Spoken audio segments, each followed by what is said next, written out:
बलूचिस्तान में national workshop में army chief गए और जो शुरका वहाँ पे गए हुए थे उनसे पता चला कि बड़े स्ट्रॉन्ग रिजॉल्व का इजहार किया है पाकिस्तान के आर्मी चीफ ने। उन्होंने बताया कि प्रायोरिटी उनके लिए और फ़ौज के लिए सिर्फ पाकिस्तान है और उसके लिए ना सिर्फ वाज़ पाकिस्तान सेक्रीफाइस कर रही हैं बल्कि आइंदा भी अपनी जान देने से गुरेज नहीं करेंगी। जितनी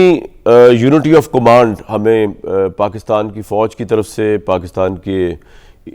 लीडिंग इदारे की तरफ से नज़र आती है, उस तरह की यूनिटी ऑफ कमांड हमें सियासतदानों में नज़र नहीं आती। और इसीलिए ये समझा जाता है कि पाकिस्तान अगर आज इन तमाम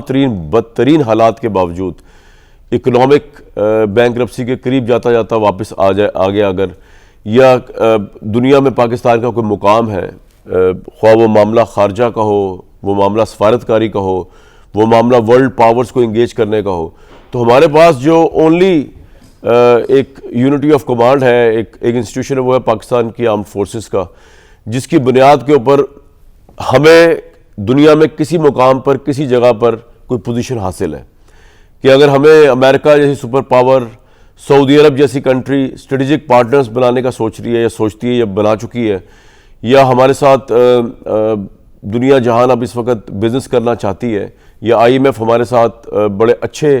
उसके ऊपर, इससे पहले तो पता ना IMF जो है वो हमें धमकियां लगा के हमें बैंकरप्ट करने का और लोन ना देने की बातें हो रही थी। अगर अब वो स्मूथली ये सारा सर्कल चल रहा है तो एट लार्ज क्या इंटायरली इसकी जो क्रेडिट है वो पाकिस्तान की अफवाज पे जाता है। इसलिए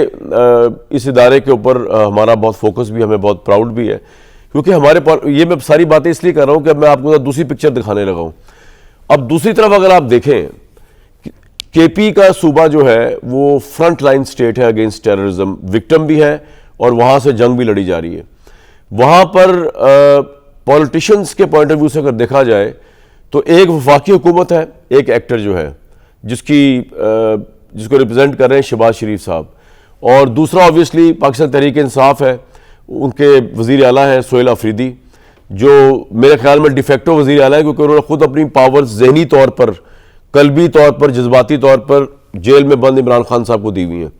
कि वो कैबिनेट भी बनाने को तैयार नहीं है जब तक कि इमरान साहब से मुलाकात ना हो जाए। तो अब अगर कानूनी तौर पर कोई हिच आ जाए और अगले 1-2-3 महीने तक इमरान साहब से मुलाकात ना हो सके तो KP की गवर्नमेंट तो चलेगी नहीं,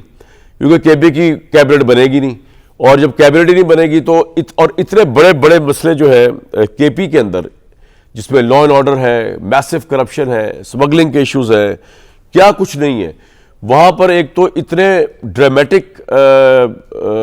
मोड़ के ऊपर जब पाकिस्तान की अफवाज जो है वो नब्ज़ आज़मा है, अब तो अफगान तालिबान के साथ ओपन फाइट्स हुई हैं, उस मौके पे आपने लीडर चेंज कर दिया। इमरान खान साहब ने जेल में बैठ के पता नहीं वो क्या साबित करने की कोशिश की है उन्होंने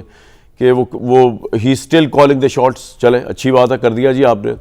उसके बाद आपने अफरीदी साहब को लगा दिया। अफरीदी साहब बड़ी अच्छी बात है, जियाले हैं, कमिटेड हैं, लेकिन जितनी कमिटमेंट वो इश्के इमरान के साथ दिखा रहे हैं उससे अगर आधी भी इश्के पाकिस्तान और इश्के KP के होगी उनके अंदर, मैं उनको चैलेंज नहीं कर रहा, लेकिन उसको भी ज़रा डिमॉन्स्ट्रेट करें, तो थोड़ा सा अपना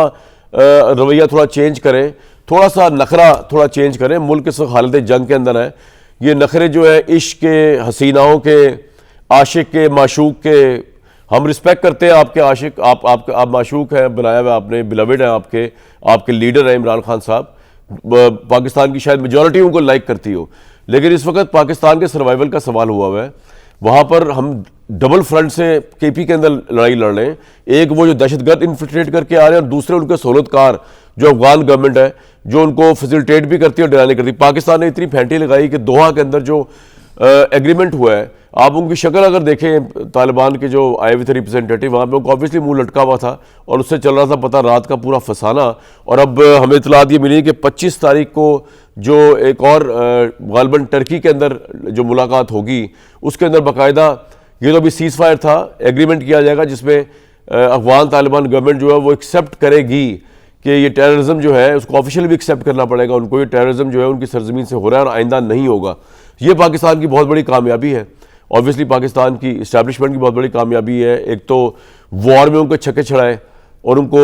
ज़मीन पर ले आए बेसिकली, और घुटनों के बल ले आए, और उसके बाद जो है अब वो भी ये एक्नॉलेज करने को तैयार है और वो भागे भागे गए कतर के पास जो अफगान गवर्नमेंट है, और उन्होंने अपील की सीज़ फायर की, उन्होंने अपील की, एग्रीमेंट किया, और उन्हीं की अब रियलाइजेशन भी आएगी इंशाल्लाह अब आइंदा आने वाले दिनों में जब एग्रीमेंट होगा, और उसमें वो ये बताएंगे कि आइंदा टेररिज्म वहाँ से नहीं होगा। तो ऐसे मौके पर जब डोमेस्टिकली टेररिज्म का शिकार है केपी,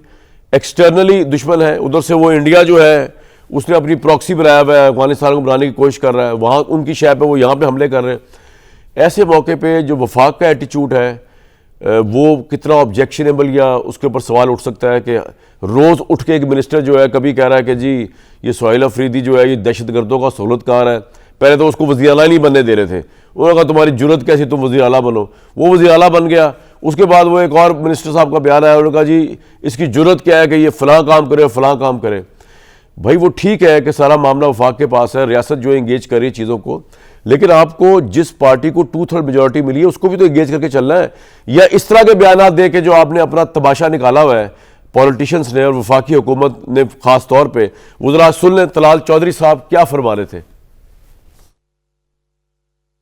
कहा यह गया कि ये गाड़ियां नकारा हैं, ये तज़हीक हैं। इंटरनेशनल स्टैंडर्ड पर जो बुलेट प्रूफ होने के लवाजमात होने चाहिए वो इस गाड़ी में मौजूद है। दहशत गर्दों के खिलाफ आप लड़ना ही नहीं चाहते, आपके पॉलिटिकल मोटिव्स हैं। ऐसा बंदा अपनी फोर्स को लीड कैसे करेगा? ये सोहेल बुजदार लगाया गया है, सोच समझ के लगाया है कि ऐसा कम अकल और बचगाना सोच वाला बंदा लगाया जाए जिसको कौमी मुफाद और अपनी जिम्मेदारी जो उसने हलफ उठाया है उसकी बजाय वो सियासी पॉइंट स्कोरिंग और अपने बानी को खुश करने के लिए बयानात और इस तरह के ड्रामे करे। उन्होंने किसी मुजरम को रहा कराने का हलफ नहीं लिया, अपनी 4-4 बुलेट प्रूफ लेके घूमते हैं, वो उनको दे दें। फिर 148 के तहत आप आजाद नहीं है कि आप ऐसे फैसले करें। वजीर आला बदलने से ये जंग नहीं रुकेगी, हम ऑपरेशन नहीं होने देंगे, हम एक्शन नहीं होने देंगे। वजीर आला बदलते तुम थक जाओगे, एक्शन होता हुआ रुकता नजर नहीं आएगा।